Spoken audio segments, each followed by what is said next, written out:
So I think without further ado, I'm going to ask David to do our opening. Hi, Rabbi. Good morning, good Shabbos. Good Shabbos. Shabbat Shalom, Rabbi, and Shabbat Shalom, Bruce. It's good to see you, Pastor Bruce. Yes, here he is. That's right. And then I'm going. Ricky wanted to read something to us also. So may I read also, Marty? Sure, Larry. Sure. So I'll go in that order. And so David, you're on first, Ricky second, and Larry is third. And I have no idea who's playing shortstop. Go ahead. Who's on first? Who's on first? I don't know. I'm going to try to, I don't know if this will be a home run or not. Today's, That was good. That was good, Marty. okay, are we all set? Today's quotation is all the way back from Dante, published in 1295 from the opening of his La Vita Nuova. In that book, which is my memory, on the first page, it is the chapter when I first met you, appear the words, "Here begins a new life." Thank you very much. Thank you, David. That's very good. Very, very well. That's a very interesting statement. Ricky. Yeah, actually, first, thank you, Marty, for the books that you passed to me through Sue at the Sisterhood thing. I've read one and I'm at the other. Anyway, in this one, Yes. picked up this pair of quotes under the chapter, What is Light? Let there be light, from the first book of Moses called Genesis. The quote.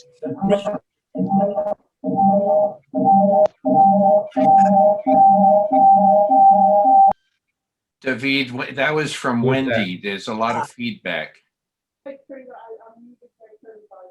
Wendy has turned the volume down, sorry. Oh, okay. That's okay. Go ahead and repeat that, Ricky. You just didn't want me to top you, that's all. Okay, and the quote is, nature and nature's law lay hid in night.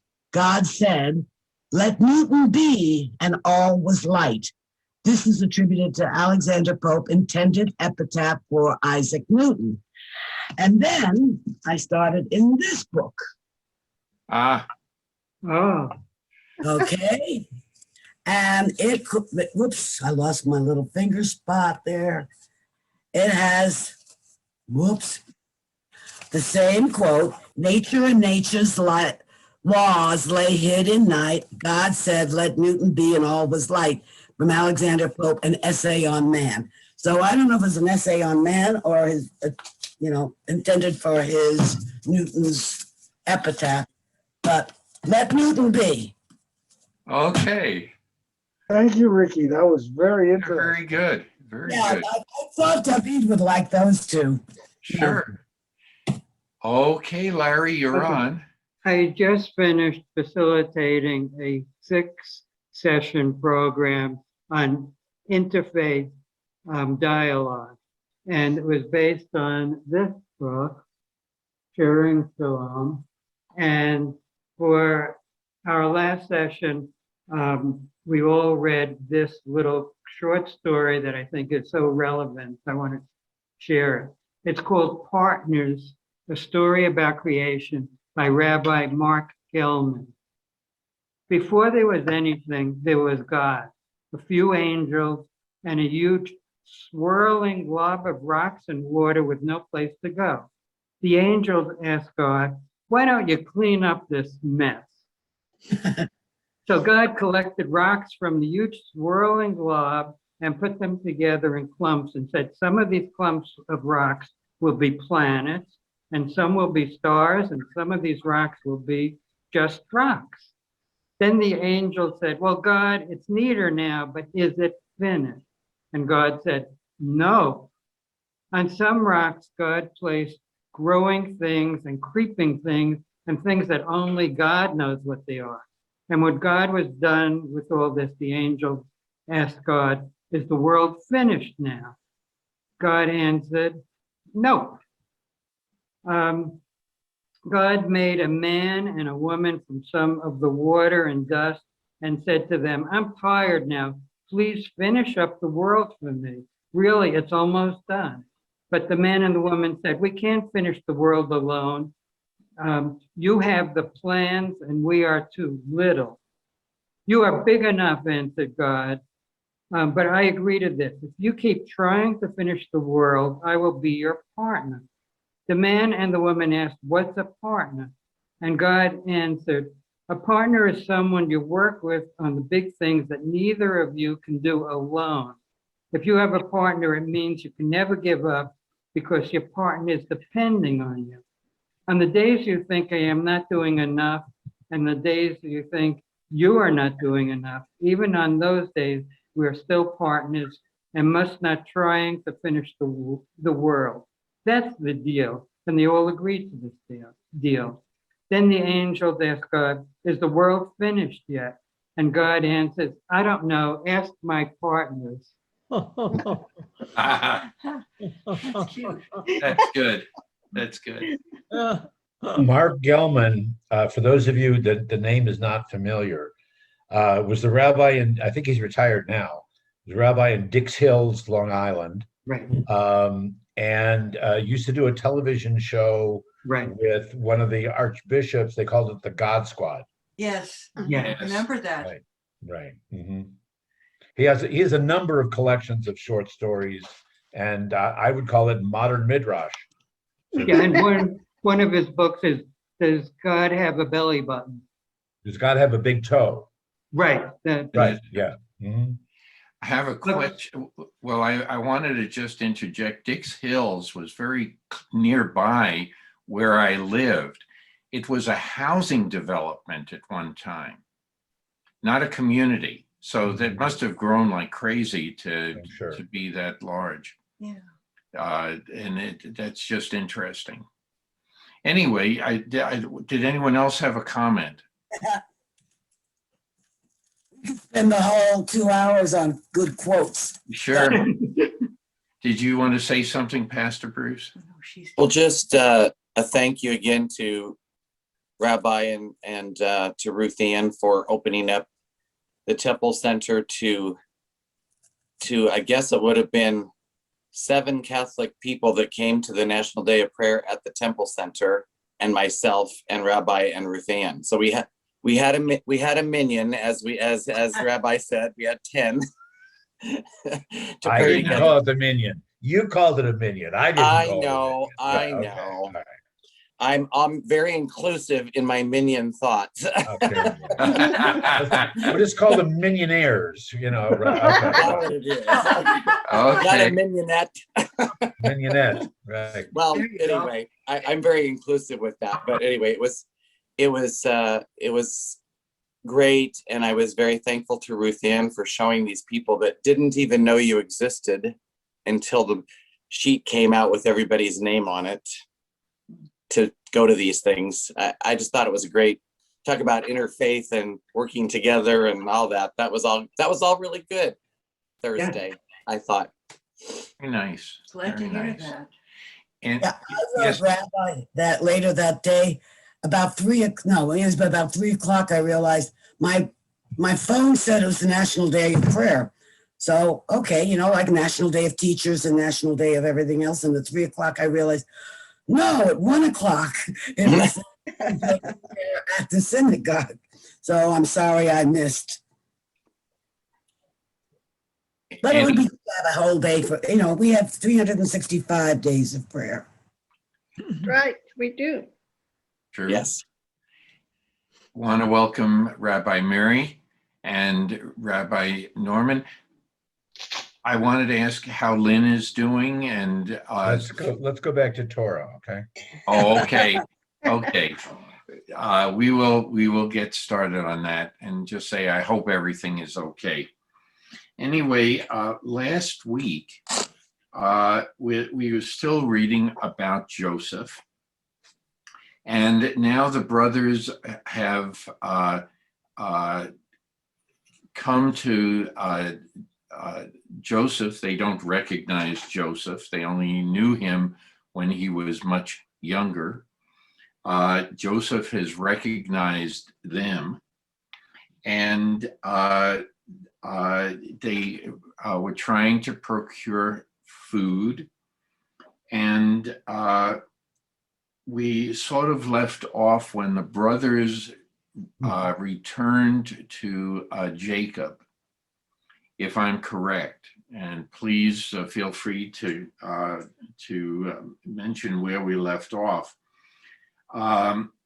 Should we go back to Genesis 42, verse 27, so that when we get to verse 29 and the remainder of this particular passage, that we put it back into context, that we don't have to remind us of a few things. Joseph has sent them back with the money that they were going to use to pay the Egyptian magistrates for the food. So if one would begin with Genesis 42:27. As one of them was opening his sack and gave feed to his ass at the night encampment, he saw his money right there at the mouth of his bag.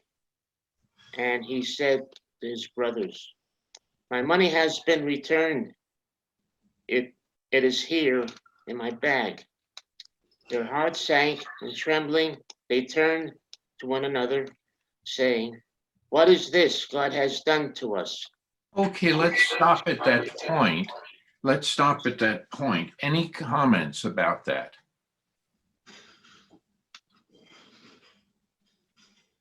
Okay, first, suppose you had made a payment for something, and lo and behold, you yourself suddenly found that money enclosed in the package that you had ordered. Or your charge card was never billed.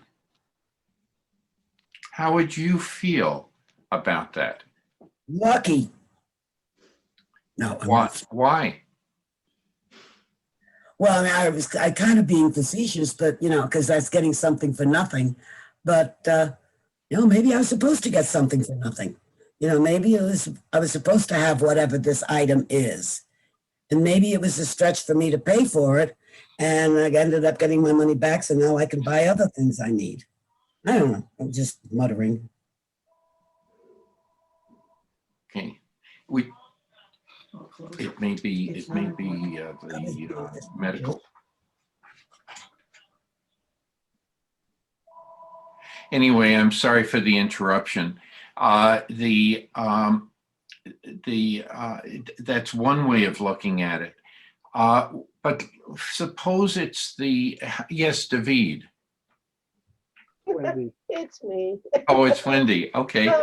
I've gone into stores and bought things, and as I would be leaving the store, I realized, or as they did, that they forgot to charge me for something that, for example, I once bought a chicken and I had it all wrapped up in the store bag, and they didn't charge me for it because they thought I'd already prepaid for it. And I actually did go back to the register because I know how Ricky feels, because I used to be like that too. And then I learned that if things get misdone at the cash registers, the cashiers pay. They then have to pay and make up their shortages. And so one year I thought, okay, I am now my resolution, this was years ago, is total honesty. No matter what, I'm going to go back and make sure everything is the way it's supposed to be.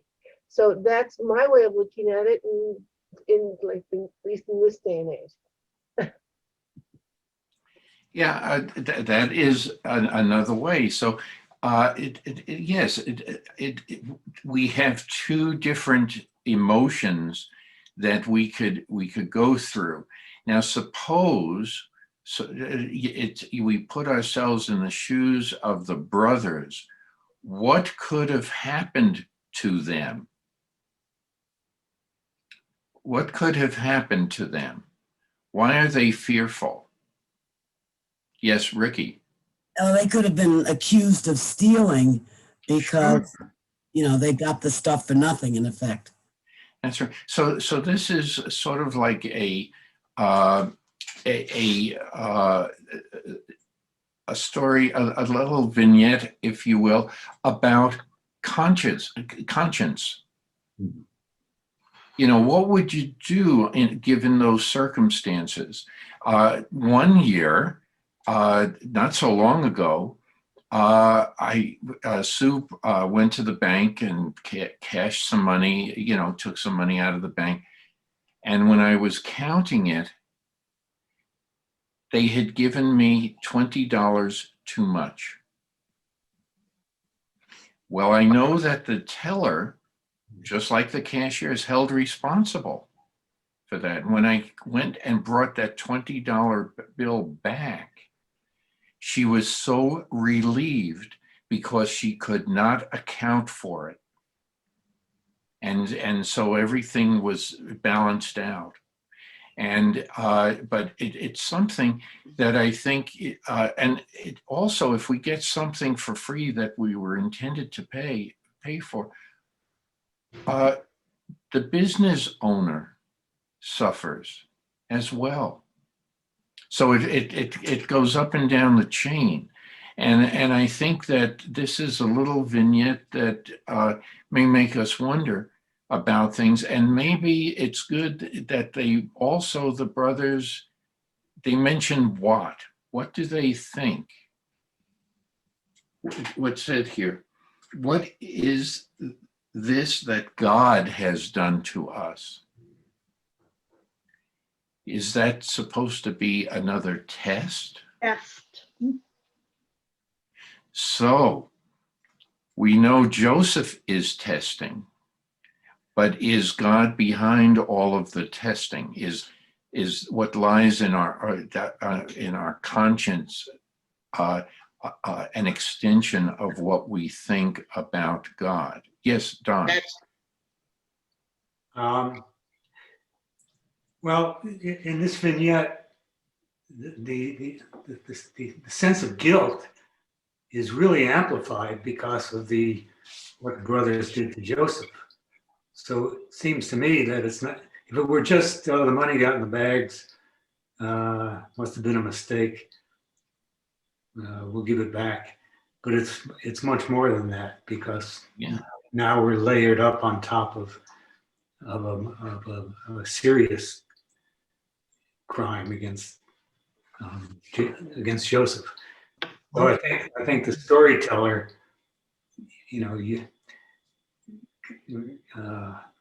really amplified the whole sense of what's going on there.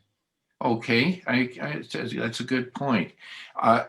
Rabbis, is it okay for Michael to go first? Sure. Sure, and then I'll get the two of you to chime in on that. Yes, Michael. I think that's what we're looking at this point, is the very essence of the belief in God. There's an important message here that I could see, that the belief that someone is watching over us is all inclusive, very, very important. And that belief keeps us in check and doing what should be the right thing. Okay. I'm going to reserve my question for you a little later, Michael. Rabbis, which rabbi wants to go first? Both of you raised your hand around the same time. Ladies first, that's fine. Okay, go ahead, Rabbi Mary. Well, Shabbat Shalom. Shabbat Shalom. Shabbat shalom. Now, I think that your story is about returning because your conscience was bothering you and because it's the right thing to do. I don't think that's the case here. I think that here they are afraid, which is not the conscience of what do I need to do now. Right. They're afraid that when they are caught, they're going to go to jail. And they were trapped. They were not tested. I won't use the word tested. I think that Yosef these days is telling them, okay, I'm going to let you feel what I felt. When I was in jail, when I was caught, you're going to feel that. So when they said Vayachradu, they were afraid. It's not that they were, oh my God, what shall we do now? They were afraid, and they realized that now they realize that God is behind everything. As you said, now they believe. And we do know that with Yosef, he admitted that it's not his deeds, but God is working through him. Okay, very good. Rabbi Norman. Well, in a sense, I support both what Michael is saying, what Rabbi Miri is saying, just with a little take. The last phrase after, as Miri specifically said, it says that their hearts were upset, that they were trembling, that they were afraid. But the next phrase, most of us have a question mark, I would assume, that, what is it that God has done to us? All right, is God punishing us? Is God, da da da da. On the other hand, it could be read as an exclamation point that, wow, God has saved us. God has stepped in, and God has, think of the phrase like matov and maga and matovu and maga. That's like, wow, this is great. It's not the question of what is it that God is doing to us. It's wow, God is with us. God has done this for us. Mm-hmm. A little bit of a different resolution to their fear. And because there's a lot of connection, although the Hebrew is a different word, but there's a lot of connection between fear and awe and reverence, right, in the Torah. Good point. But they could just say, "Oh my God," as we say now. Yes, but then. Oh, wait a minute. Wait. There are other people ahead of you. This is Suzanne, and then Helene.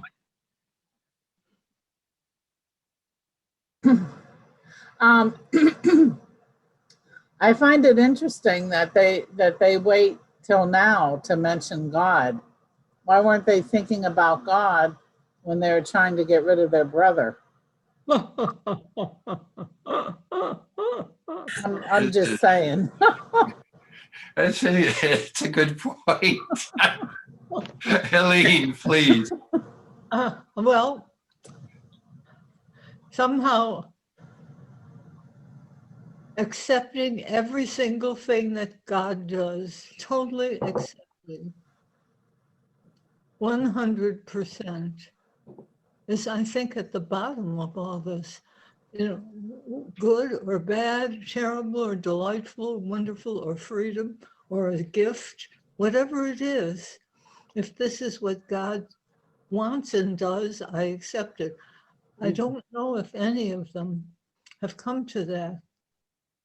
But accepting what happens as God's will is, I think, in some way, the underlying theme of all of this.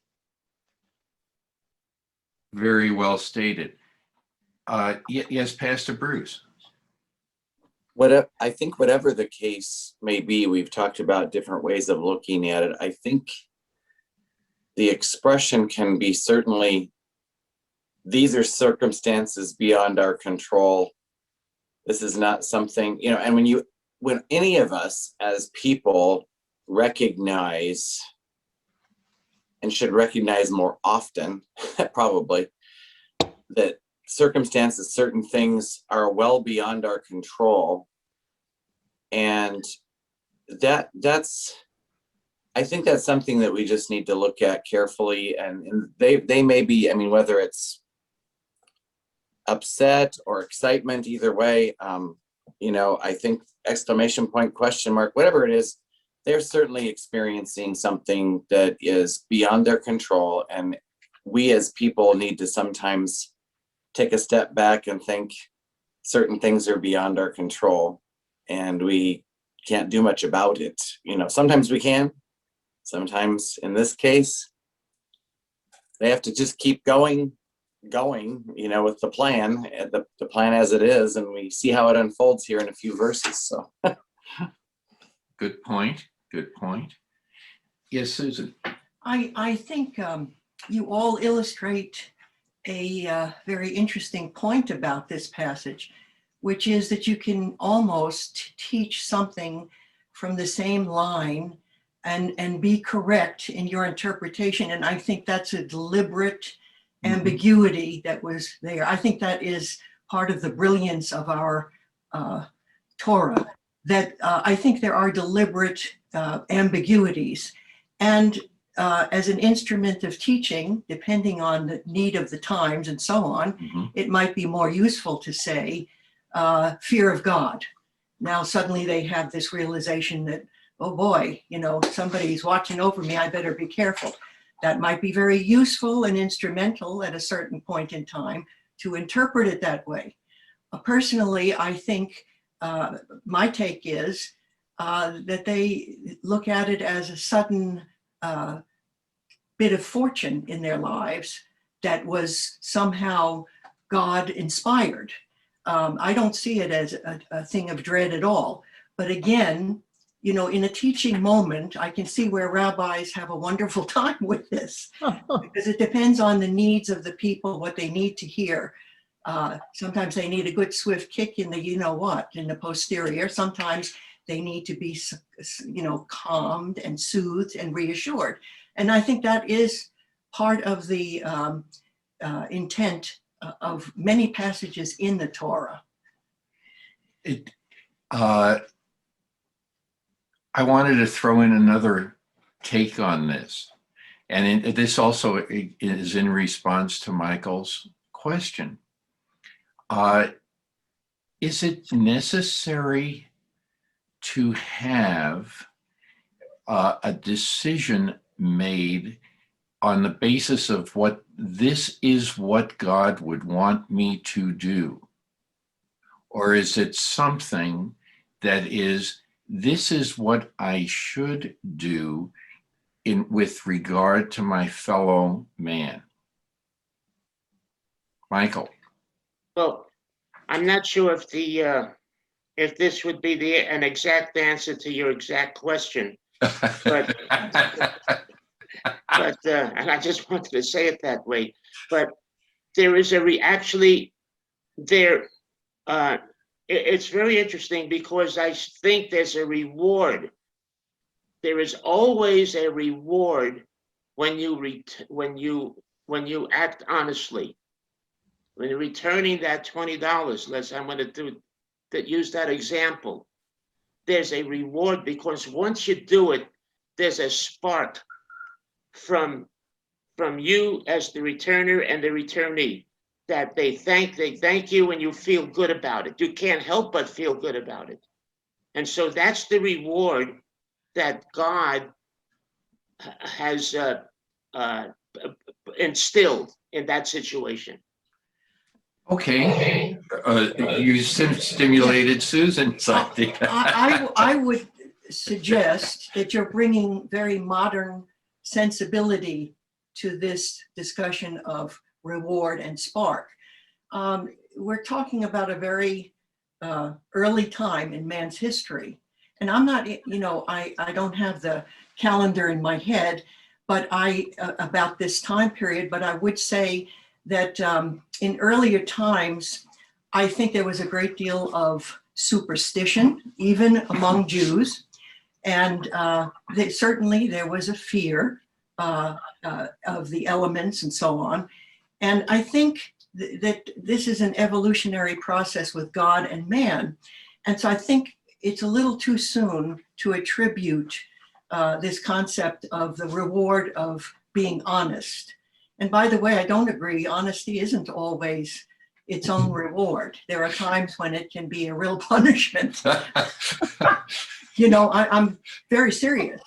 Sometimes saying nothing can be in the best interests of everyone, or not reacting promptly with integrity can be its own reward. It just depends very much on circumstances. And who knows better about circumstances than Jews? We never have a yes or no answer. It's always depending on the circumstance, right? Right. I don't think there's always an absolute, at least not from where I sit in Judaism. Someone else might see a more absolute position on that. I don't know. David has two hands up. And I see one is from Wendy, and maybe David has his hand. He's right. He may want to speak after me. But Sue, I agree. My sister always says, the truth will set you free, but first it will make your life a living hell. So that's bad. But back to the storyline was with the brothers going, look what God has given us. Did God really give them back the money suddenly, or was God testing them? And are they thinking, if we don't go back and quote total honesty, they will come after us and we will no longer be alive? So I think it's more of a test, or whatever. Joseph may have been thinking, well, these are my brothers, I'm going to do this, or I'm going to test them and see if they've gotten any better in life. So now, David, it's your turn. Okay. Yeah, actually, the only thing I was wondering is your wonderful T-shirt, Marty, says never trust somebody, but I'm not sure whom you should not trust. Oh, the Adam. Oh, that's great. Only Adams. Only Adams. Yes, Larry. I want to thank Susan for the phrase deliberate ambiguity in regard to the Torah. I wasn't familiar with that term, but that's why we're doing Torah study. That's and right. we've all been in book groups where the book is so obvious there's really not much to interpret and have different points of view. But with the Torah, we're always trying to think, what did it mean then? What lessons for us now? And that's why also there are so many Jewish lawyers, because that's our strength. So thank you. Rabbi, I think your hand was Rabbi Norman and then Don. I don't know, maybe Larry can do a quick look at the Friedman commentary or Okay. whatever, but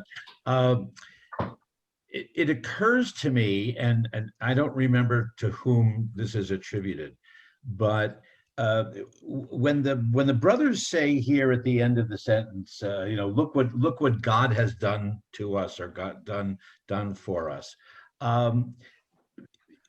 Elohim is used in this part of the Torah in the earlier sections.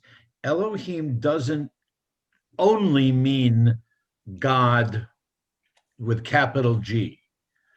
It also means, at other times, it also means God in the plural with a small case G of the other people's gods. It also means judges. It also means authority figures. It also means the fates. So I wouldn't necessarily read into this that the brothers are saying, I mean, I know that that's the classical translation, but that the brothers are saying, aha, God is making this happen for us. What are we supposed to learn from the experience and whatever? It's in their mind, it says, but this is what fate has done to us. Where do we go? Where do we go from here? If there's a question mark, or are they being legitimized? I think that's very interesting. What crossed my mind is that, as you said, that is when you said fates or gods, it was already mentioned that Joseph has the gift of divination. Right. So it dovetails into that, and that isn't like a. Although the brothers aren't aware of that. That's right. That's right. Okay. Don and Rick. Okay, it's Don, Grace, and Ricky, and then Suzanne. Okay, go ahead, please. Rabbi Norman just said a lot better than what I'm going to say, but I was just looking at the context of this story. This is existential threat. I mean, there's a terrific famine going on, and it's not about brothers stopping to buy something at the local market. I mean, they're down there to keep them alive. Jacob sent them down for enough food to keep them alive. So it's a powerful situation. And at the same time, the famine and then the punishment and threat from God, it's a lot different than, this is before the exile, when evil was kind of separated more strongly from God. So whatever I say here, I'm just echoing in a weak way what Rabbi Norman said, but there's many levels of authority using the word God. It's not so simple that there's good and evil. That's right. Yeah. Very good. Very, very well stated. So I think, okay, Ricky, I think you're next. Oh, I thought, okay.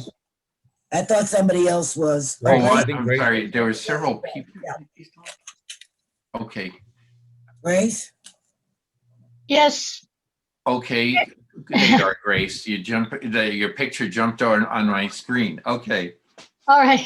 Thank you. Thank you, everyone. I really, when we first read this, excuse me, I was terribly confused about, the storyline.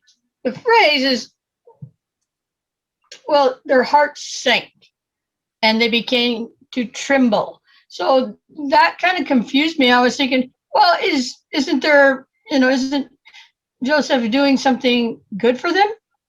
And then I began to, kind of hear everybody's thoughts on it. And it gave me, pretty much what's already been shared. But what I was thinking initially was the trembling and the fear and their hearts sinking. Were they afraid of marauders? Because as Don mentioned, it's a famine, and there's going to be people that might come after them for their feed, for the food and the grain, and now they have money also. So it was one of those aha moments that kind of struck me after much discussion. And thank you all. It's 60 degrees and we're going to have snow tomorrow.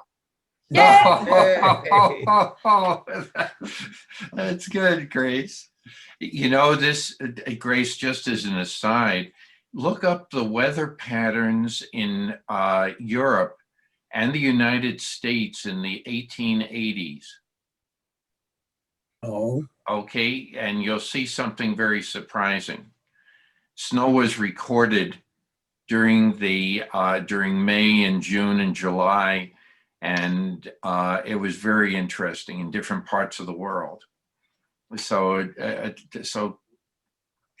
just very curious things. Monet painted a scene along the Seine River because and it has snow in it, and it's painted in the midst of summer. So the first, I'm sorry that I digressed. I usurped. Ricky is next. Okay. And so Ricky, why don't you do it while I try to figure out who is next? And Suzanne, I know, and Ruth Ann. Okay. Well, this. Oh, Dan. Okay. I picked up my other Bible, and this was something in the back of my mind, and I couldn't quite figure out how to phrase it. This was part of giving the money back. Okay. This was part of Joseph's scheme. He wanted the brothers to realize how fully they were in his power and that he could do as he pleased with them. I think that that's an important point that, oh gosh, whatever Joseph wants, Joseph gets here. Very good point. Okay, now, Suzanne, I think you were next. I know Larry had his hand up too. And I don't remember who was first, but Suzanne, go ahead. And then Okay. Larry. Okay, I think Joseph was trying to be nice to his brothers, myself, but I had a question for the rabbi. I was wondering when it says Elohim here, does the verb give reference to whether Elohim is plural or singular in this particular sentence? Well, it's a good question, Suzanne, but it doesn't really hold much power. It's in the answer to your question is that the verb is in the singular.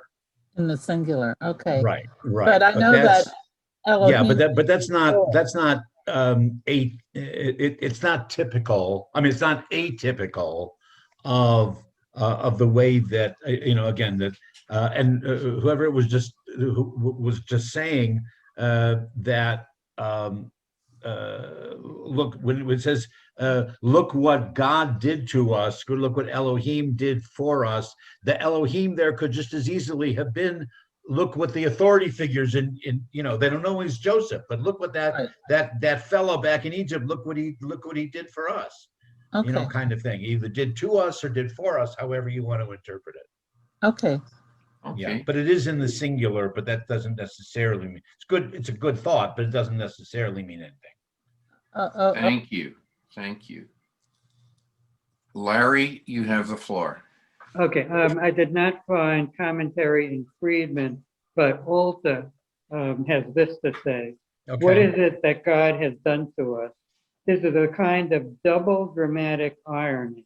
It is, of course, Joseph who has done this to them, but we are also invited to think of him as God's instrument, an idea he himself will emphasize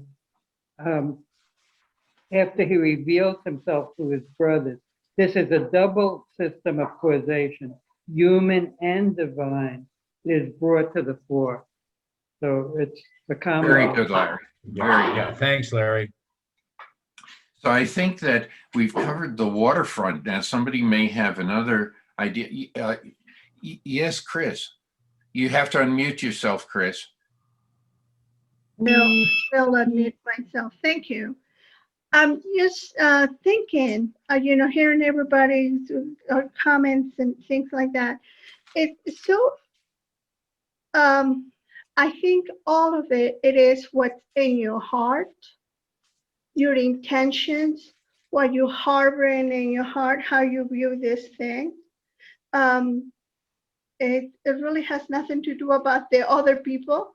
It has to do about yourself.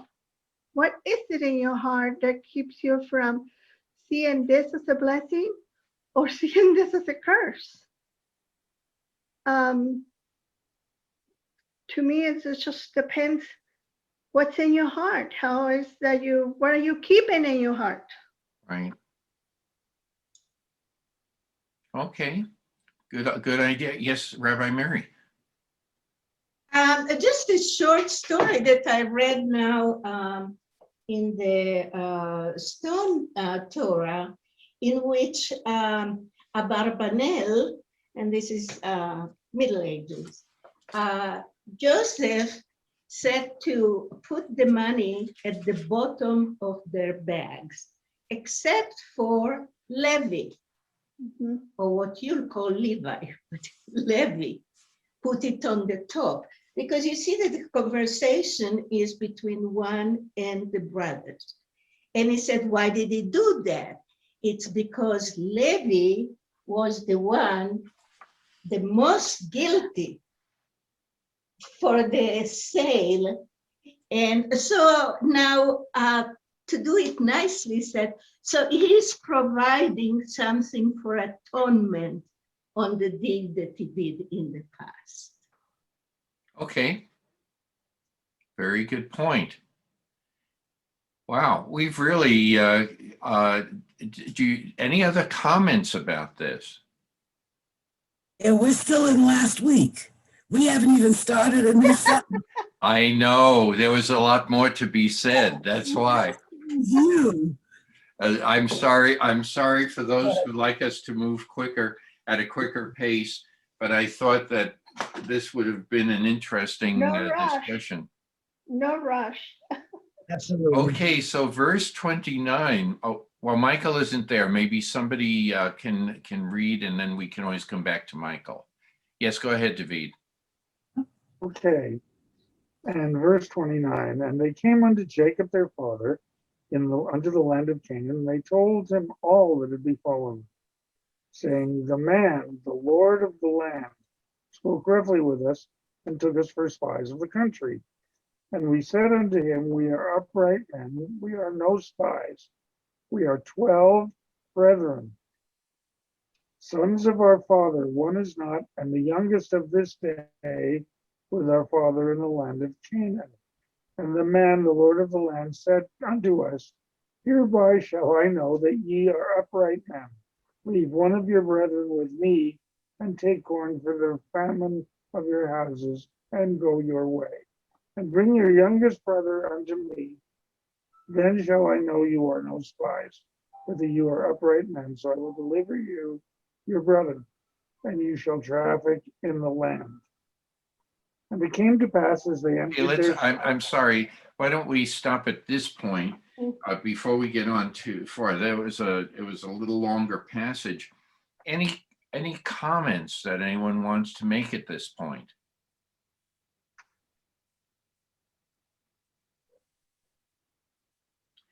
Do you think that in some of this is also a test to see how honest they are or have become?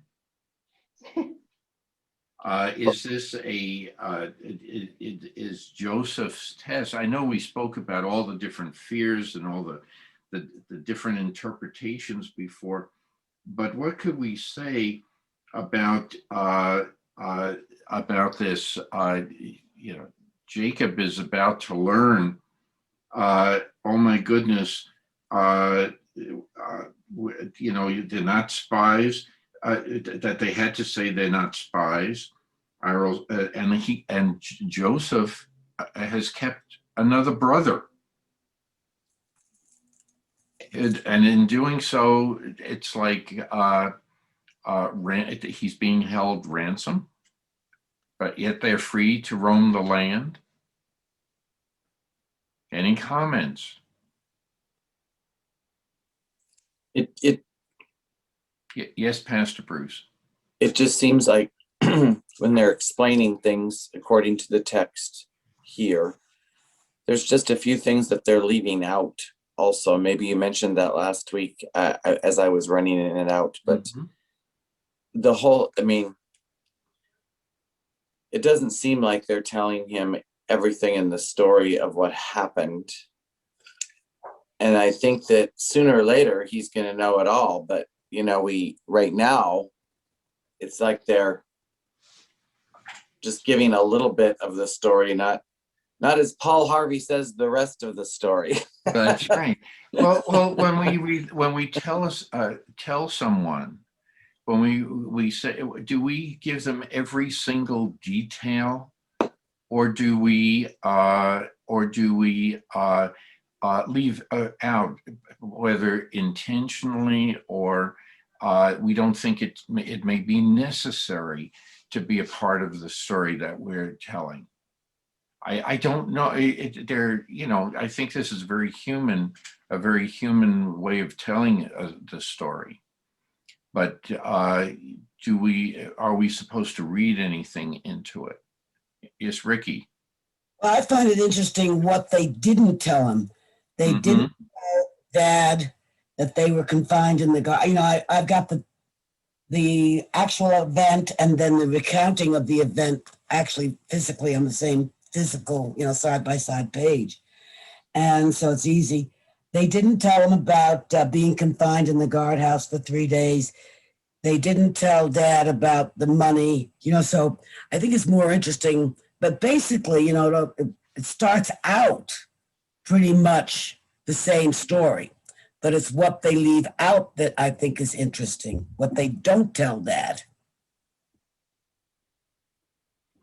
So I just find it of interest.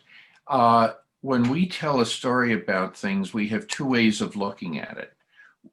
We have multiple ways. We can think about the good aspects of what we've experienced and just tell that side of the story. We can also, there are some people who will always look at the negative side and say that these are all the things that befell us. And be all the woe that's centered around that. There's situations where it's mixed to one way or the other or both. So sometimes people have a motivation. They don't want others to know about how bad it was. They don't want to know the trauma. People coming back from war quite often will not tell other people what their experiences were. And so you start wondering, what has been brought up, I think, is another discussable topic. As Sue alluded to it, we don't always tell people everything that's on our mind. Yes, Rabbi. I just want to say, it sounds to me like they're frantic. Says we have to do something to save Shimon, and it means Benjamin. Dad, we know that's going to be difficult for you, but we've got to do. This is what the guy's insisting we do. Yeah. We can, and I think that they're also worried about how their father will take to this. Mm-hmm. There are a lot of different aspects to this. Right. Yes, let me make the long story short. Here's the bottom line: we need to act now. Very good. Yes, Rabbi Mary. I don't know. I missed some classes, so I'm not sure what happened to Simon. I don't know in English what Simon is, because he said, "I lost Joseph, and now I'm going to lose Benjamin, and I lost Shimon." Rabbis or someone? Well, Joseph is holding on to him as for ransom until they bring back. It's Shimon. Yes. Okay. Thank you. And the English is Simeon. Right. Simon or Simeon. Simeon. Simon or Simeon. Right. Simon says, yeah. Yes. Or Simeon says. Yeah. Simeon. Okay. Any other discussion? Well, why don't we go on to verse 35? Okay, I'll take over. As they were emptying their sacks, there in each one's sack was his money bag. When they and their father saw their money bags, they were dismayed. Their father Jacob said to them, "It is always me that you bereave. Joseph is no more, and Simeon is no more, and now you would take away Benjamin." Can I just jump in one second? Emphasize the word "you." Oh. Okay. He says, "This is what you have done. You guys have done this to me." Oh. All right. 3 times. You've done this. You've done this. You've done this. You believe Joseph is no more and Simeon is no more, and now you would take away Benjamin. These things always happen to me. No, it's to me. To me. The emphasis is also on me. Right. And where have we heard him use that before? Oh. Yes, Chris. You're muted, Chris. I will unmute Okay, there you myself. go. I think that it was Adam and Eve, where they're accusing the serpent. Is that what you're talking about? Okay. I was talking specifically about this, but yes, you are. That's a good point. What you make. Yes, Grace. You're muted, Grace. Got it. Thank you. When Joseph was killed, the coat of many colors, and they threw him in the pit, and he says, "Why does this happen to me?" But that was the reference that my head pulled out. Okay. There's another time too. It's been a few months since we read this. Okay. What does he say after Levi and Shimon and Reuben go back to Shechem? What they do Yeah, in I remember that one. Okay, what Chris? Yes. That was the rape of Dinah when they went into circumcision for the entire tribe, and the third day they kill everybody, and that's what Abraham was very upset with. No, Well, Jacob was upset. Yeah. Jacob was very upset with the brothers because they have done this to him. Their shame they had brought up on to him as a nation. Yes, it is. But those are the several times that this is the same character that Jacob is still showing, and there is a distinct threat. But this time it's taken to a higher level. Before it wasn't what it was just. What will they think of me? Mm-hmm. Now there's an added threat. Are they going to kill all of us? Right. So it's an interesting thing. Those of you who have been parents, have you ever looked at a situation where, as a parent, and you've said, "Oh my goodness, where have I gone wrong? You know, where have I missed the boat, and what will others think of me as a parent?" Mm-hmm. Yeah. So again, here's another level of that we can throw in here. This is not an unusual comment that a parent would make, but it is something that the character of Jacob is still there. He's consistent. Any other comments? I have a question on the Hebrew for one of the rabbis. We've used this word once before, I think. Well, I guess not exactly the same word. In this case, the word dismayed, is it vayiru? What's the What verse? Verse What 35. verse? in 35? Vayiru, is that the right, how you say that? Dismayed, afraid. Vayira'u, yeah. Vayiru. Yes, It's not Yirau, it's Iru. Okay. No, it's because it's at so No, Iru is they saw. Miri, at the end of the sentence. At the end, dismayed. Yeah, that's Vayira'u. Afraid somehow. Yeah, earlier it's Vayir'u in the middle, but at the end of the sentence, so pasuk, it's Vayira'u. Vairau, yeah. And I have it marked from before.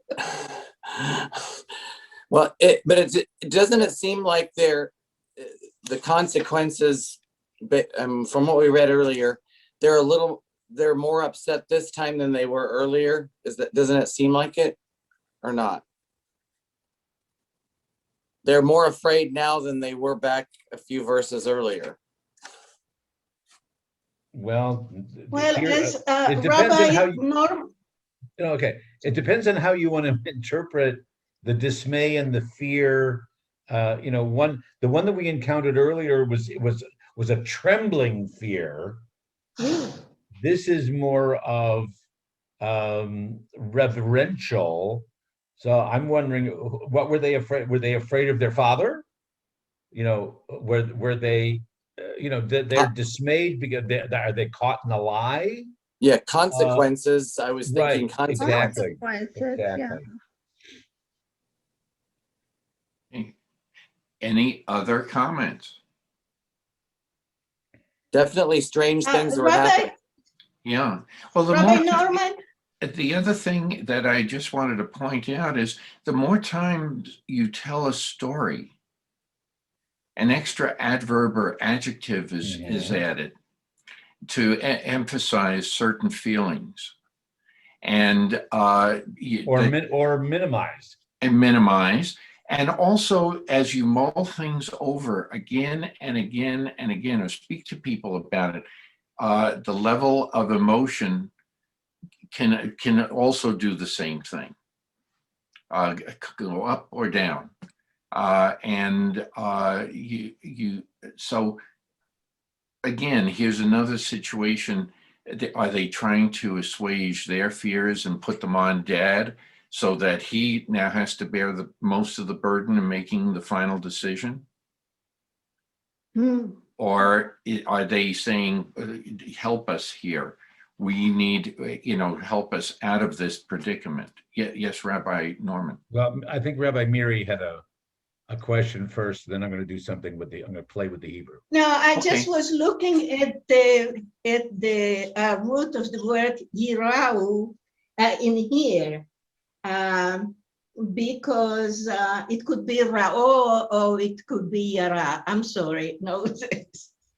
Okay, all right. Rabbi Norman. What we're talking about, and again, I can't take credit for this. I remember seeing it somewhere, but the fog doesn't tell me exactly where. So that the last word in sentence 35 in the Hebrew is the one that we're talking about is vayirau, okay? And the interesting thing is that there are 2-letter yods, okay? The one, it makes it the third person plural, okay? And then the other one is part of the 3-letter root, okay, for what we're saying, for fear or dismay or however you want to translate it. But there's a commentary, and I don't remember attributed to whom, that the extra yud in there represents God's name. Okay, so that's why it's a double yud, is that not only do they see what the consequences are, but they now fear God, meaning the real God. Okay, they fear God because of this situation. It's an interesting little play. You have to be able to see it from the Hebrew, but it's an interesting comment. Is that a Hasidic interpretation? No, it's much earlier Just than a Hasidic, straightforward interpretation. Very interesting. You've mentioned that about double letters before. Right. And sometimes like if you do have a Hebrew text there, you'll see that there's a dot in one of the yod letters. Wow. Okay. That usually means that it's replacing a letter that has dropped. It's a missing letter. That's usually what it means, but not necessarily here. And so this commentator, Rashbam or whoever it was, I don't remember, said, aha, that's because they're drawing extra attention to the fact that the brothers were now extra fearful of God. There's a different kind of fear. Okay, thank you. That's very informative. Yes, Rabbi Miri. Well, I think we talked about, at least with the prime group, because I said, why are you afraid of God, the fear of God, and so forth? And we saw actually that in English too, yaro, to be afraid, is also awe, A-W-E, I believe. And that's what Jacob says when, after his dream, he says, I didn't know that God was here. Manora amakom azeh. So, so we have here doubled. They are afraid, but they are afraid with awe. This is a big guy. Very good point. Real Yes, quick, Ricky. the translation, this other translation I have says they were terrified. So, Yeah. yeah. Yeah. Okay. Awe and terrified, Yeah, as far as I'm concerned. I think it finally happened to them. Okay, I think Wendy has gotten up to say something. No, actually, she's just had to leave for a while, but Oh, okay. no, she didn't. Okay, thank you. Any other comments? Good discussion. Good discussion. Okay, if somebody would like to read on. Well, should I continue?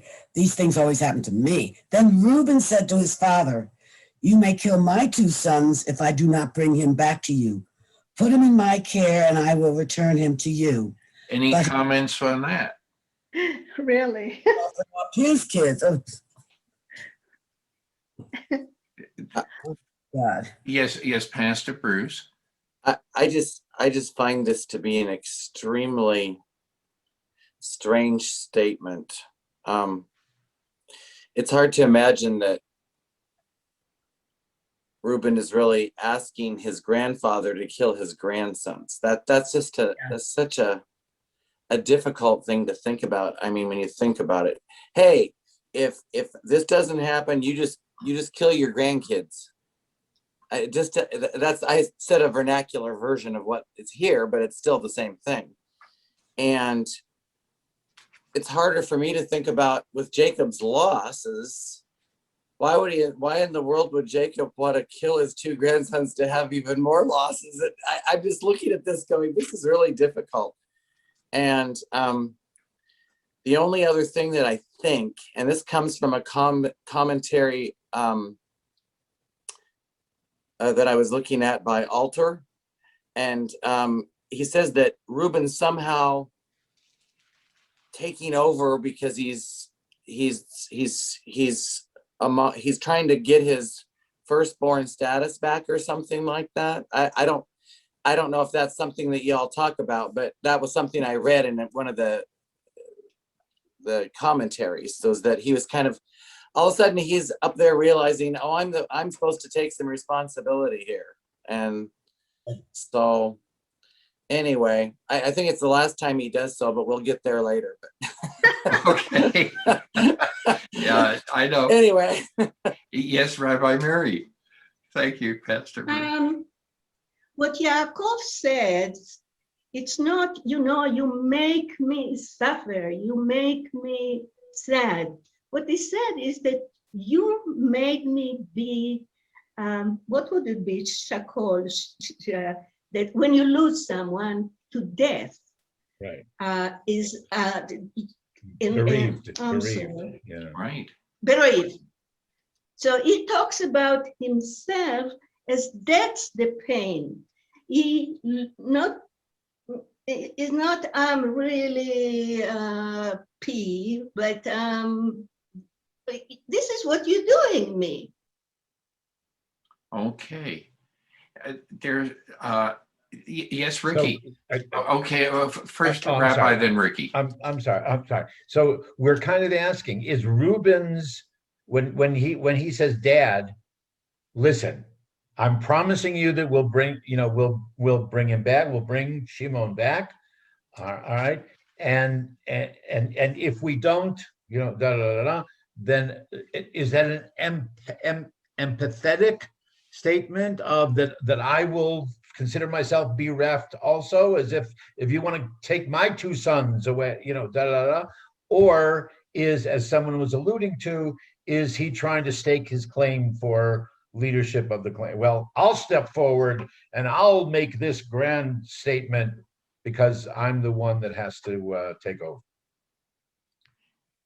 Ricky, and then I want to say a few things. Yes, Ricky. I would say both to the rabbi, but here Rashi said, quoting the Midrash, Rashi says that Jacob said to himself, "He is a fool, this eldest son of mine. Mm-hmm. He suggests that I should kill his sons.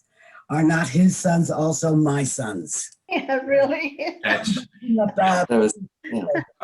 and because in So he's cloud, not contributing anything. Rabbi Plout says that it really is a hyperbole, and he, in quotation marks, he suggests, "I swear I will bring him back." In essence, that's what Reuben is saying. However, I want to ask some questions. Mhm. Why was Simeon chosen? Or why was Simeon, what are your ideas about why Simeon could have been chosen or was chosen? We talked about that because of Simeon's role when they were thrown into the Right, I want to when Joseph was emphasize, thrown into the pit. Right. that's right, I want to emphasize that. So, so that's one. Also, we've spoken about,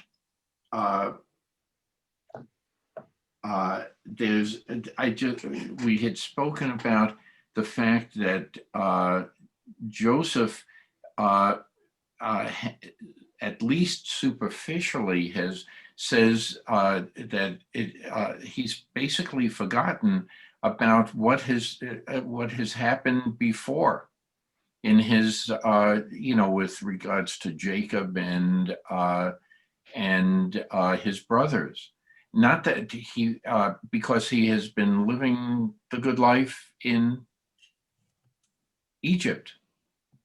So the question has to be raised, and I know in one of the dissertations by Rabbi Plow, he addresses this, that Joseph was the first Hebrew who lived, so to speak, in diaspora. And he became thoroughly assimilated, adopting the customs of his environment, changing his name, and he even wore Egyptian clothing. He swore by Pharaoh's name and married an Egyptian wife. And he was still considered a Hebrew, but as an Egyptian official, he became totally Egyptian.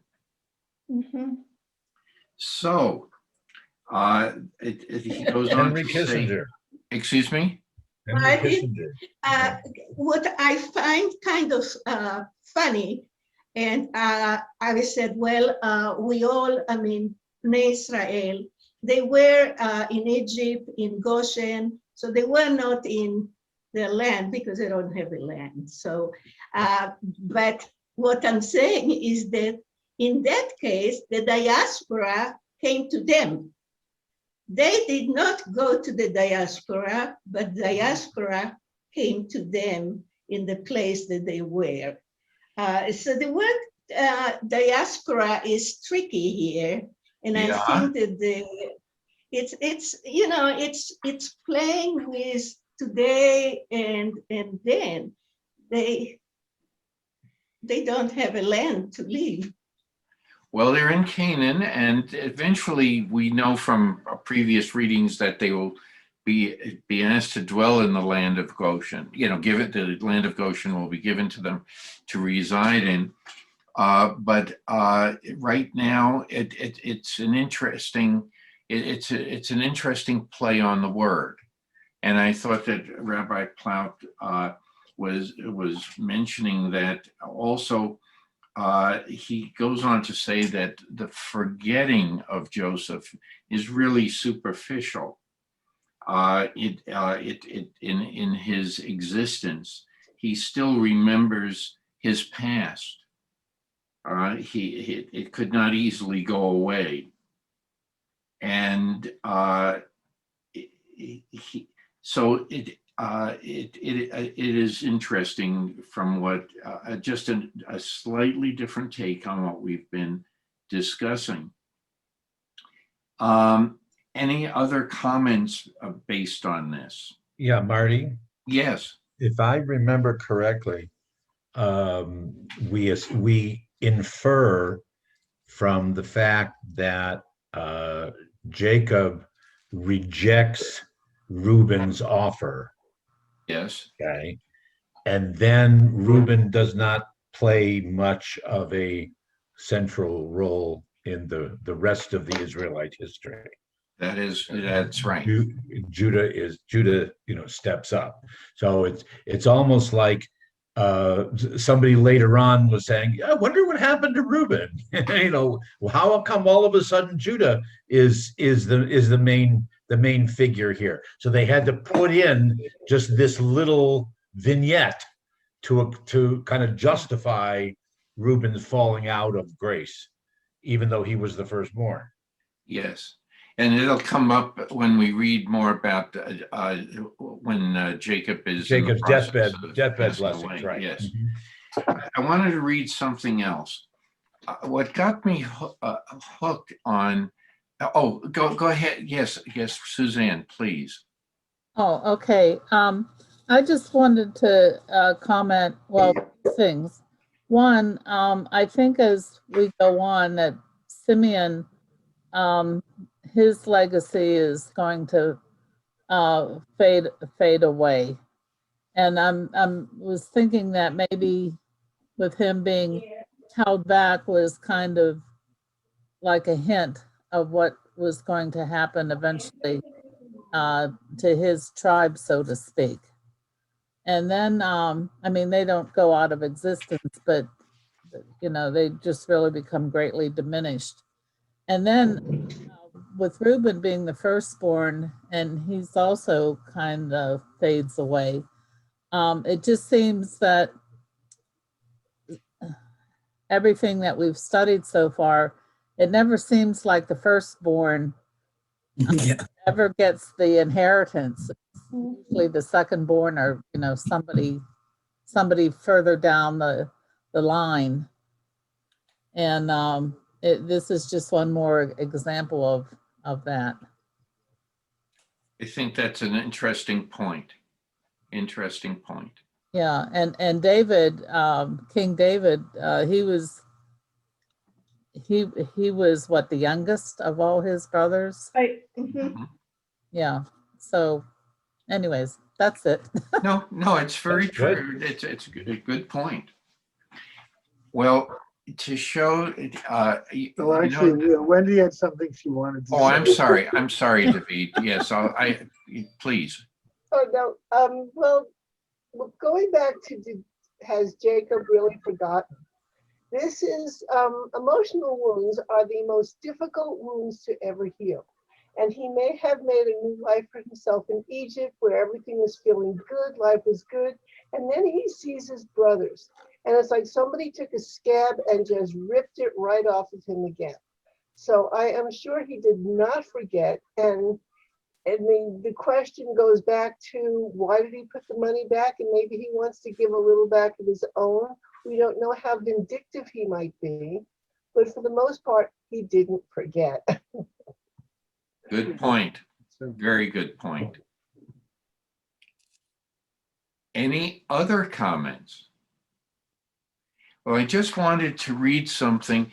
Quite often we mention Ruth Bryn and her poetry. Herein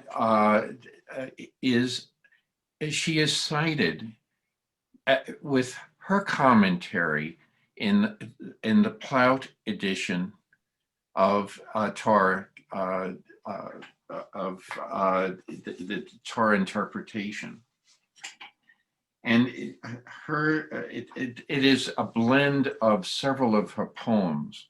And I wanted to read this to you because I thought it's a good way of keeping in mind certain aspects to this story, and then I'll let y'all toss it about.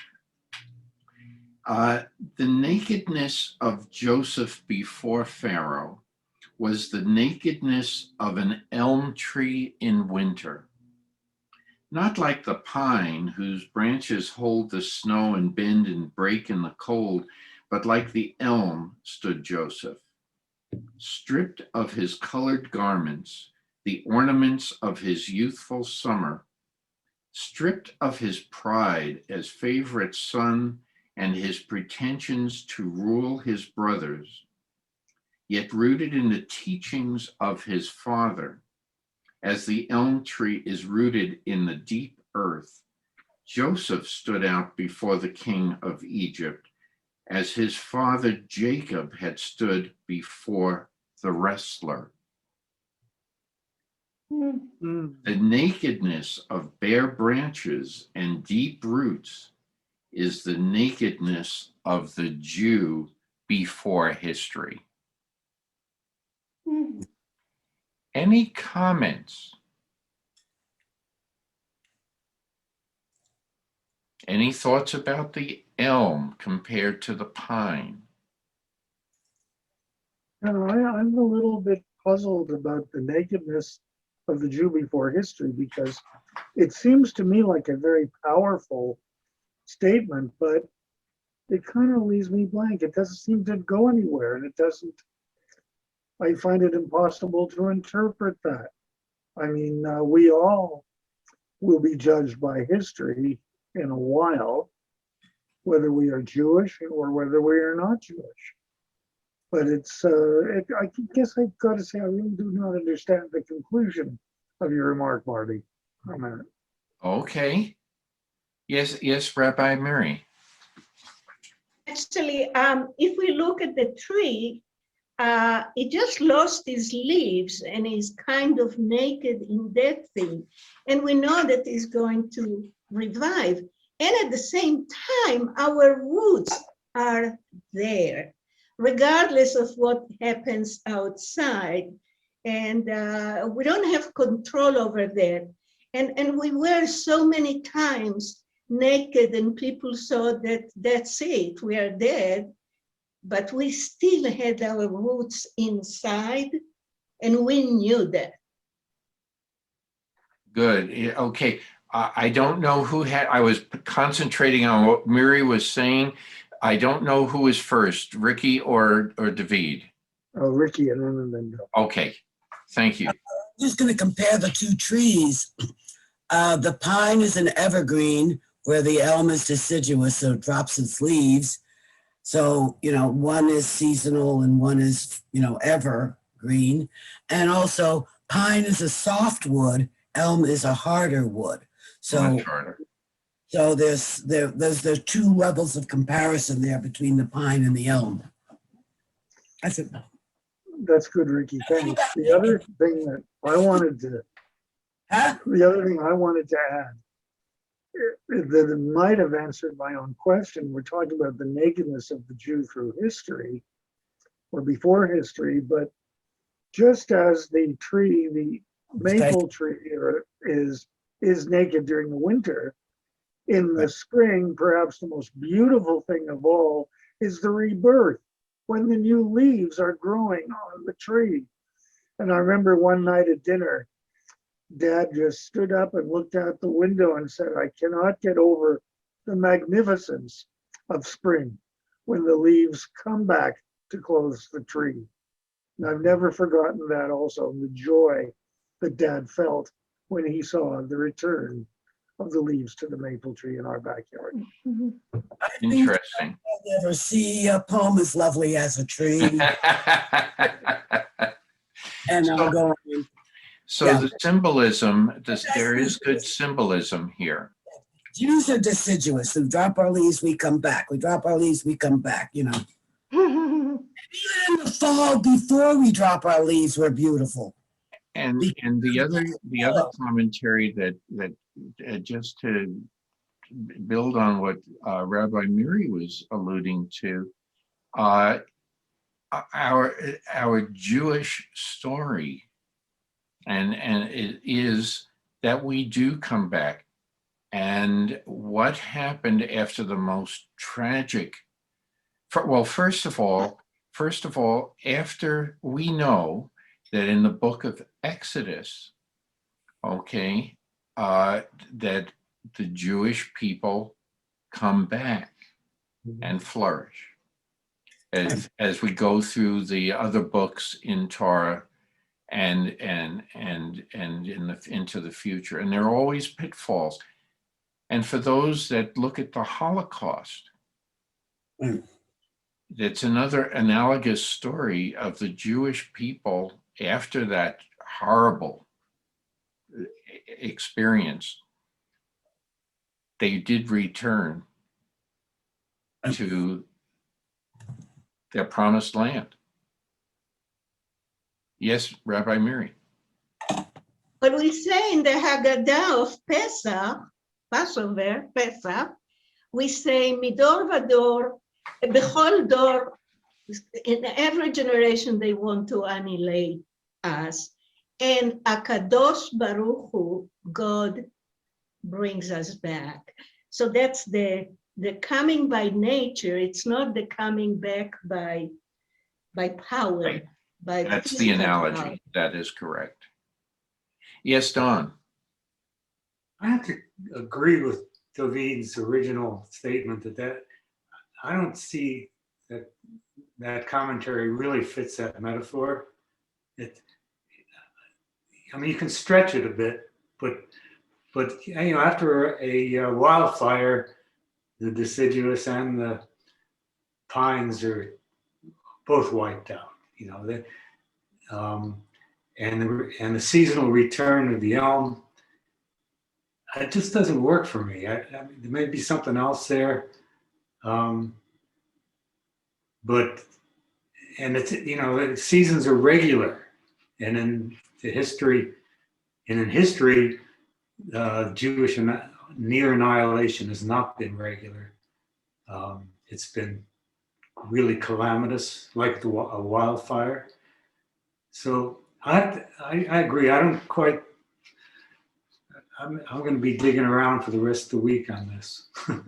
Okay. Yes, Ricky. That after a wildfire, you just mentioned, you know, the forest regrows. I went up to Mount St. Helens a couple of years after it blew its top, and part of the mountain they replanted on purpose, but part they left to just see what would happen. And within a couple of years, there were little baby trees and there were chipmunks. And, you know, where did that all come from? But it came from the seeds that had been laying on the ground, that the heat of the fire, you know, cracked open the shell, and then the seed in the ash and rain. And so there was the rebirth. And I think I was trying to remember which came back first, the elm or the pine. I don't remember, but you know, the hardwood or the softwood, which came back by Softwood. on its own. Very, very well. Good. Yes, Michael. I don't know if this is appropriate to ask, but you brought up the Holocaust for a moment, and it just seems that it's hard for me to ask this particular question of everyone. But why does the Jew have to be destroyed in order to come back? What throughout history we were Jews, but we came back and we've lasted longer than any other culture or society over the centuries.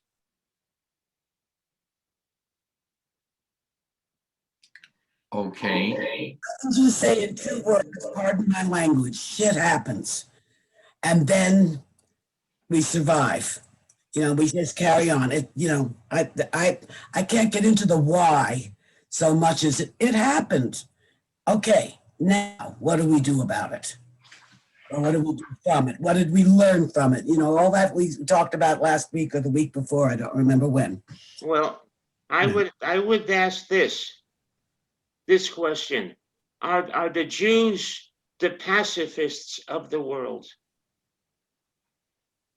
Well, you forget that there were Romanians, there were homosexuals, there were all kinds of other people, not just Jews, that were part of that solution. So, you know, other people have gone through genocides, and are they, you know, the Serbians, you know, we've discussed this already, Michael. I think you and I, anyway. So I'm going to drop it. Okay.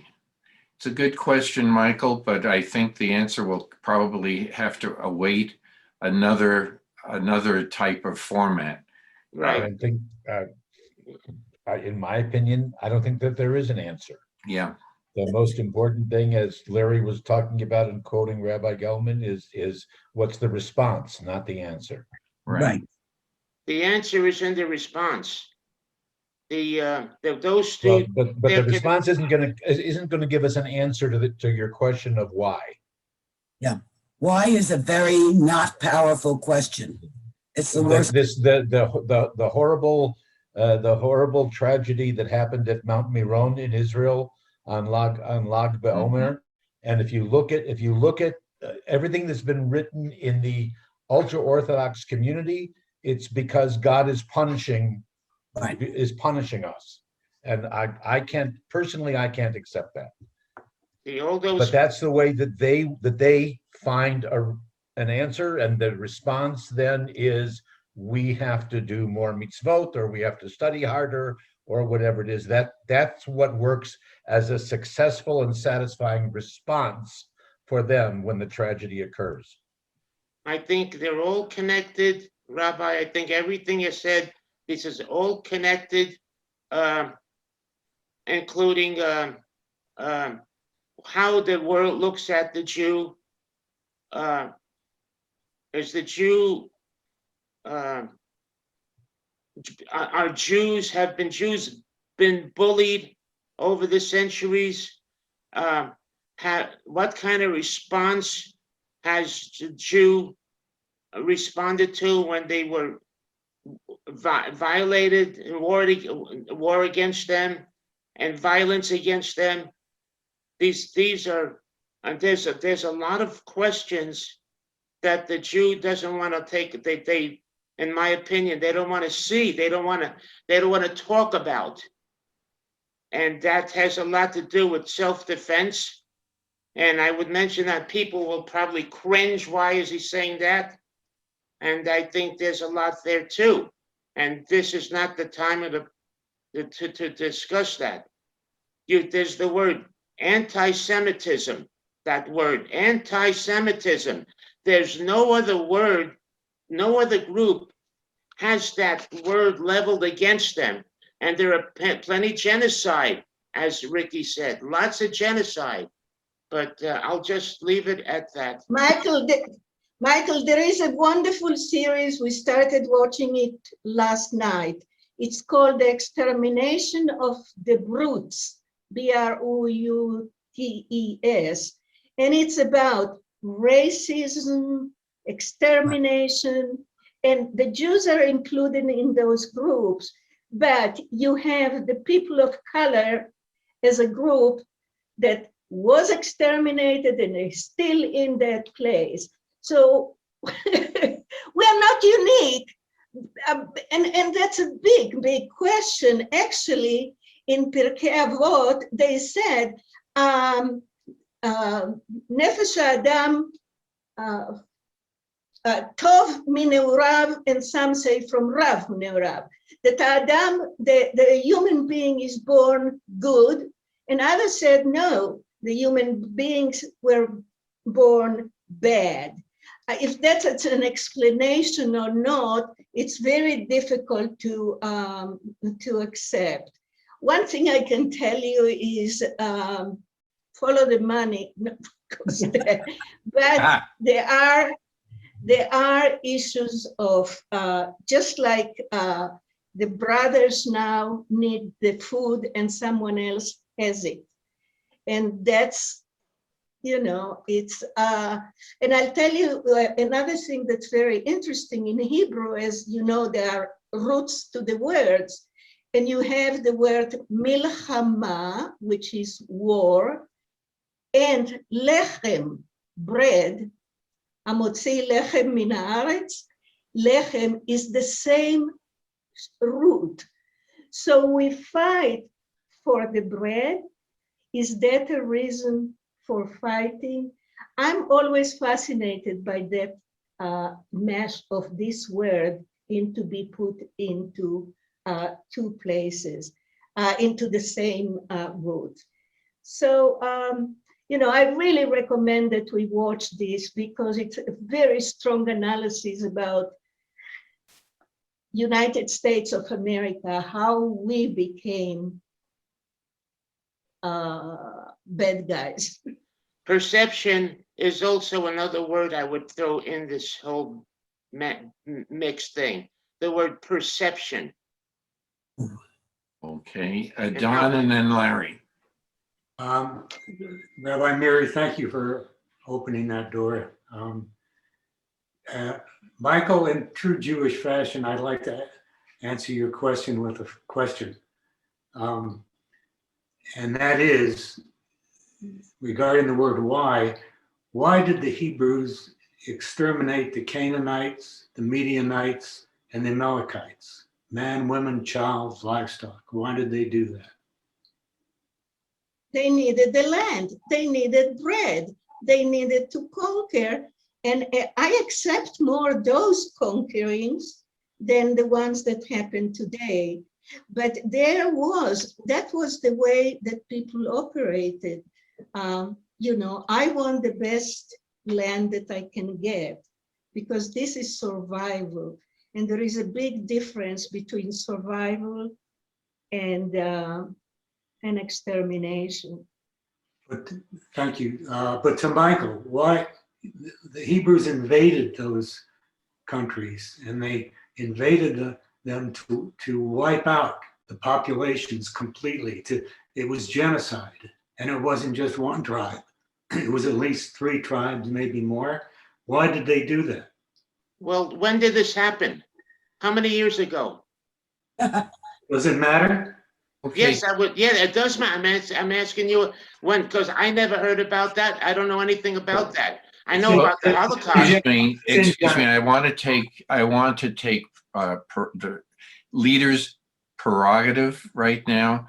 This is getting us way far away from the Torah passage, and I think that everyone has their own opinions about things, but I do not want this session to digress in such a way that it is going to we'll forget what the story is trying to teach us, not to go away with hostility, but to come together in peace. That is the story of Joseph at this point. And Shall I pick up where we were reading? Yes, please. Okay. I'm going to back up just one sentence so we remember where we were. 37. Then Reuben said to his father, "You may kill my 2 sons if I do not bring them back to you. Put him in my care and I will return him to you." But he said, "My son must not go down with you, for his brother is dead, and he alone is left. If he meets with the master on the journey you are taking, you will send my white head down to Sheol in grief." And I like the way he refers to, if you take his brother and he alone is left, so he's referring to like he only has 2 sons, but they are the 2 sons of Rachel, so that he's most concerned with. Not the sons or anybody else in that family. Any other comments? Well, let's read on a little bit. We have a little extra time. We would start Genesis 43, verse 1. And David, you have your hand up, please. Okay, would you like me to read a little bit? Please. Okay, I'll read a little bit. And the famine was sore in the land. And it came to pass, when they had eaten up the corn which they had brought out of Egypt, that their father said unto them, "Go again, buy us a little food."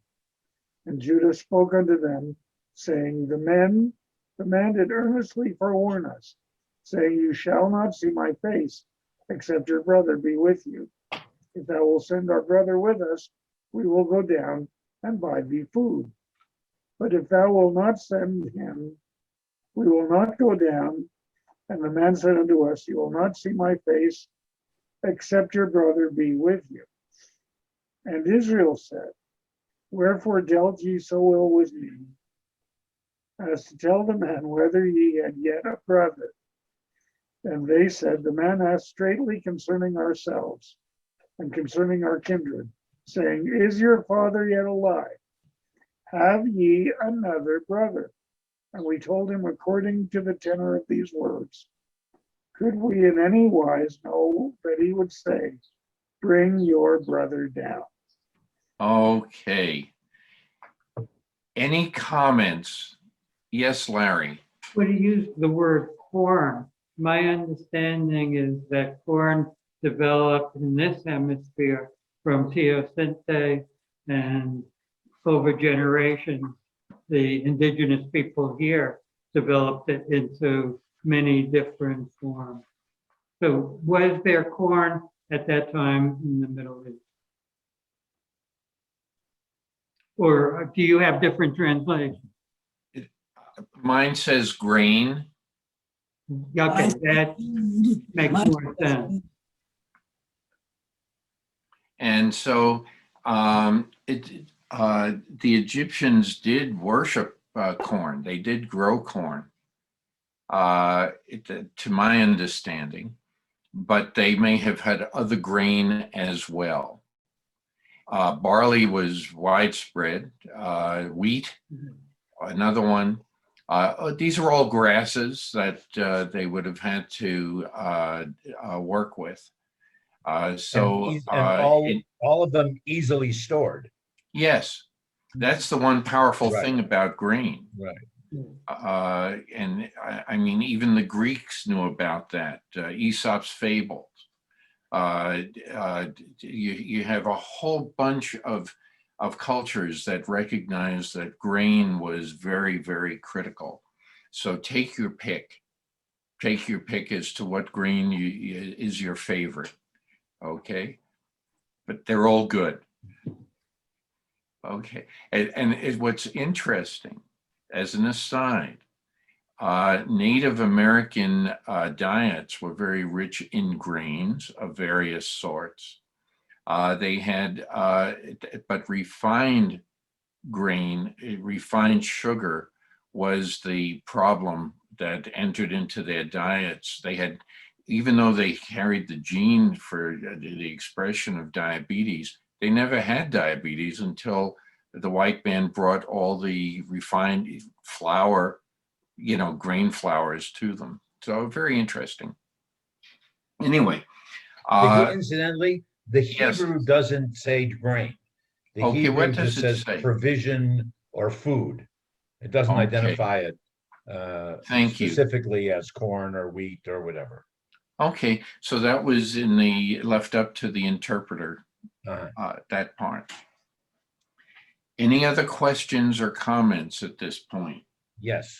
Yes, please, Rabbi. Although we'll come back to this again in another chapter or two, but if Joseph was so important, second only to Pharaoh, why didn't he send a bunch of the soldiers out and say, go see if my father's still alive?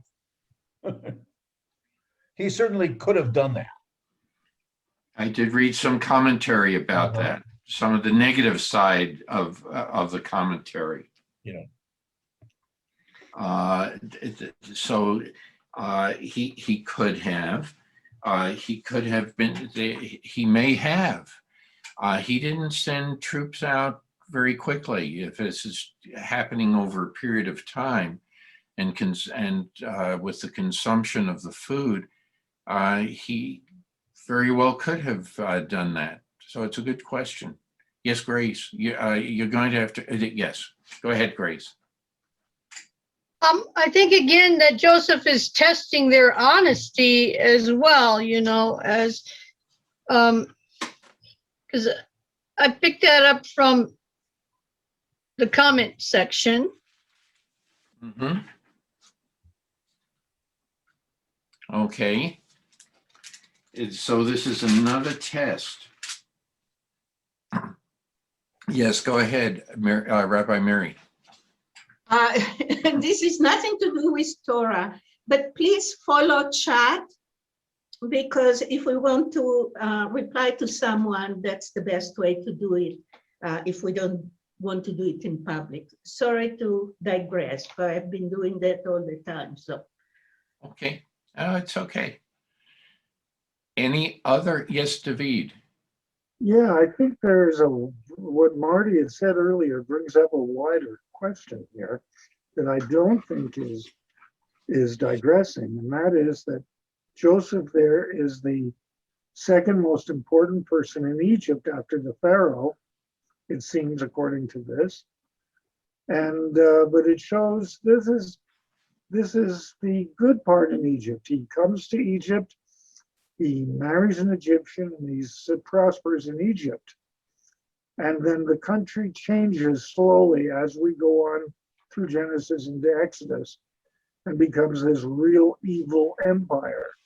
And I believe there's a lesson in that and a warning to us today that we really need to remind ourselves why we're here, why Egypt is a country that it was and is, and why we are a country as we were and are and hopefully will be.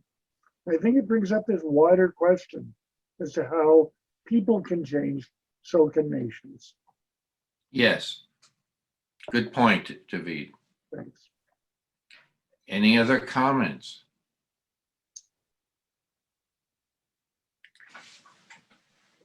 Shall we read what? Yeah, we have another 15 minutes or so. So why don't we? I'm glad that you, in your reading, you emphasize bring your brother here. You know that that this is an emphatic statement, even though it is another question mark. So let's read on. Go ahead, David. Your hand is up. Okay. All right. And Judah said unto Israel his father, send the lad with me, and we will arise and go, Lech lecha, and we may live and not die, both we and thou, and also our little ones. I will be surety for him. Of my hand shalt thou require him, if I bring him out unto thee, and send him before thee, then let me bear the blame forever. For except we had lingered, surely we had now returned a second time. And their father Israel said Okay, unto them, before we go on, what can we say about Judah based on what he says?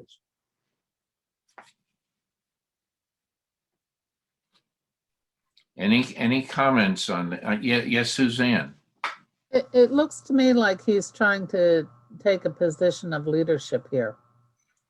Why do you say that?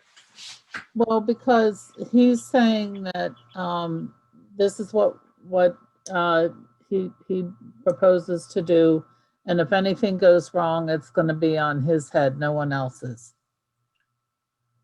He's assuming the responsibility and the authority, I think. Okay. Yes, there's a big difference between what Reuben says and what he says, as you're pointing out.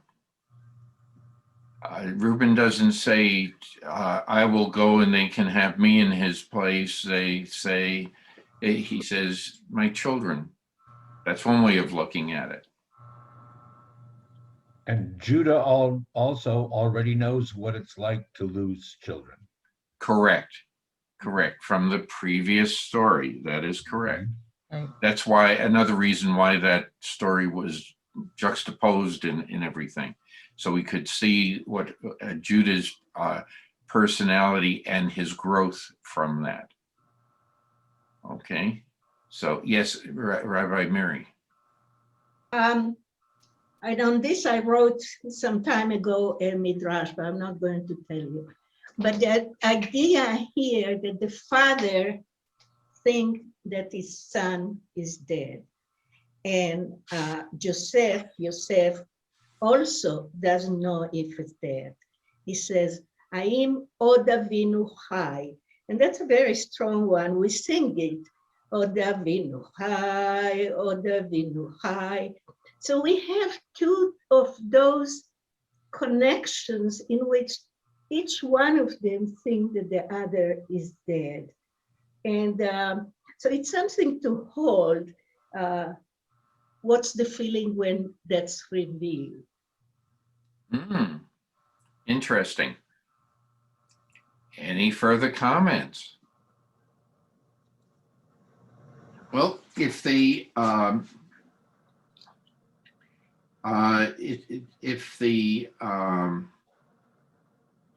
if someone volunteers to lead in front, as opposed to somebody who volunteers to lead from behind, what is the difference? One is follow me and the other is go ahead of me. Right. Yeah. And what is the One is I'm going to set the tone. I will be the example.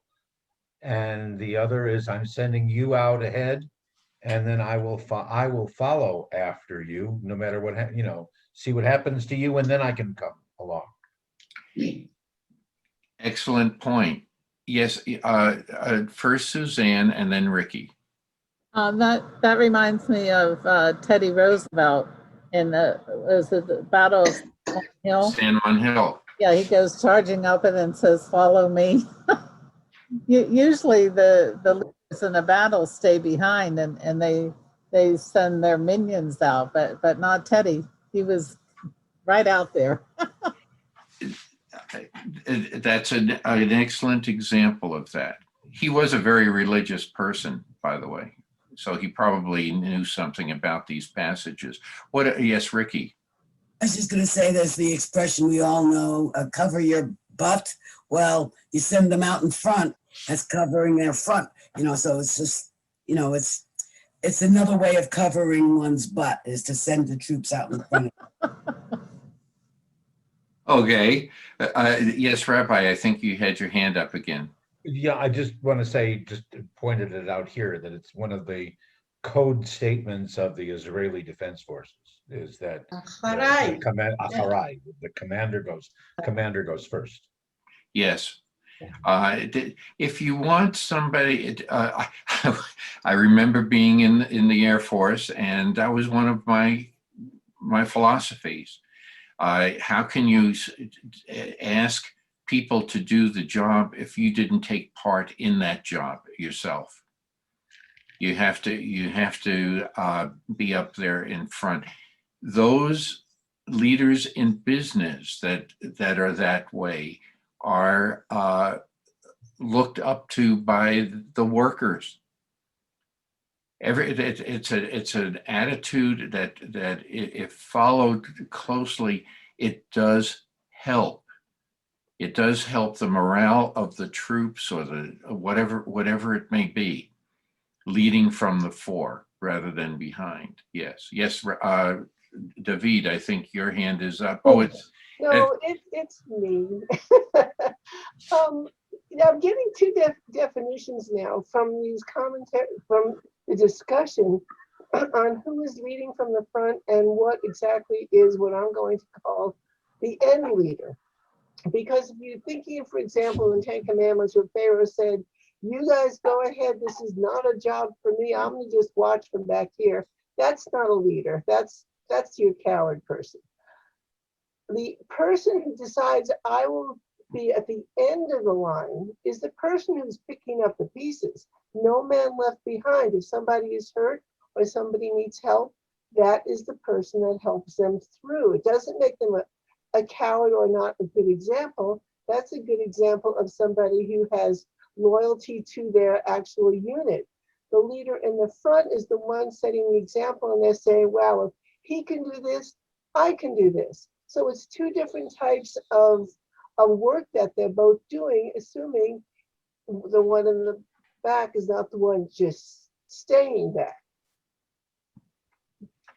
the comment you made by, let no one be left behind in the military is a sign of, it is used as a sign of leadership for everyone, that they have to take the bull by the horns and do it, not just those out in front, but a general that sits back behind the lines and directs everyone else to do things, is really, it's wise to protect the general, like you want to protect the king in chess, a game of chess, but the game of chess was designed by people who were in authority, and that's why the king was protected the way he was.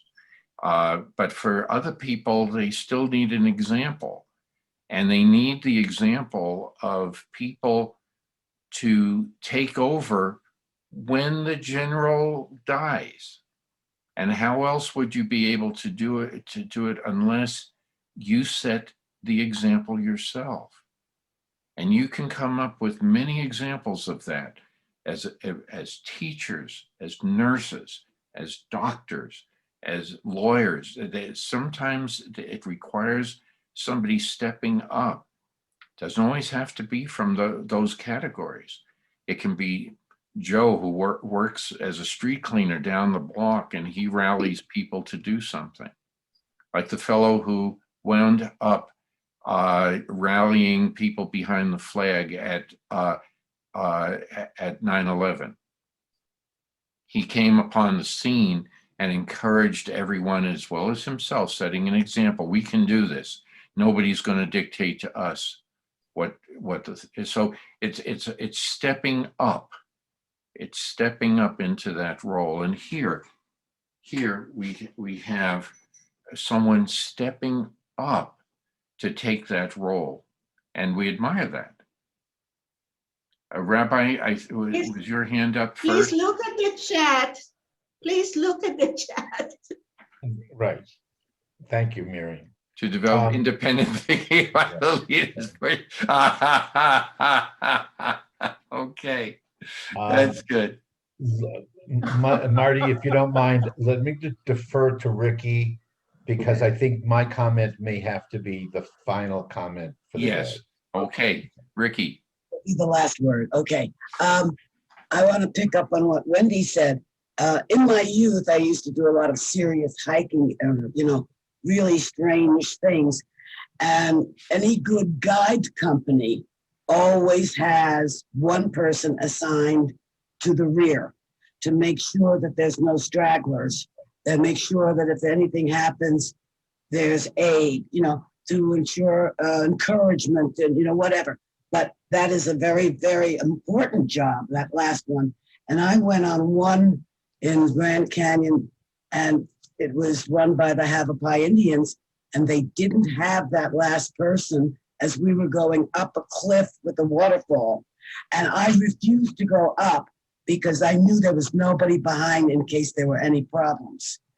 Because that last person is the savior of the group, or any individual or anything. So I just wanted to pick up on the leave no man behind, or whatever. But it's even more because there's encouragement. That last guy does an awful lot of work. Yes. Yes, Rabbi.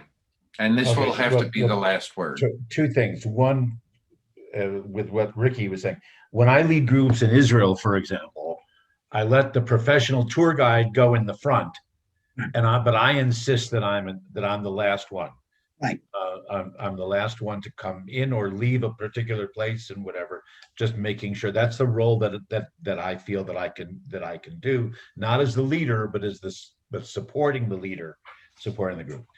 But the other thing is to comment on something that it's probably a longer sermon, if not a longer discussion, and that is the reality that it is, call it the fate, if you will, the fate or the story of the Jew, that we frequently lose our children, or we lose a whole generation and whatever. And then the question, not going back to the discussion before about Holocaust or whatever, but that those frequently who rise to the top are the ones who have felt the pain and the loss, and understanding what that could mean, whether it's for their circle of friends, whether it's for their battalion and their unit, or whether it's for their tribe, or whether it's for all of the Jewish people. But that's part of our history, in that we do lose many of the next generation, but what can we do to support those who will come after us?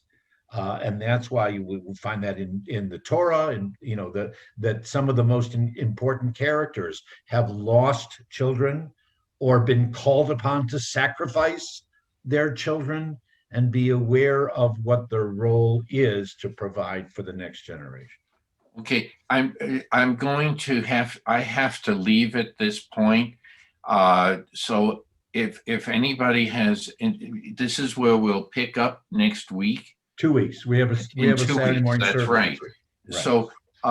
So if anybody has other discussion or anything, please feel free to do this, but I have to take care of a few things.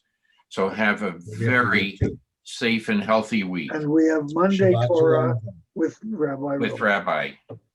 On Monday morning. Shabbat shalom. Shabbat Shabbat shalom. shalom, everyone. Shabbat shalom. Sisterhood. And what else is this week? Yeah, bye. Shabbat shalom.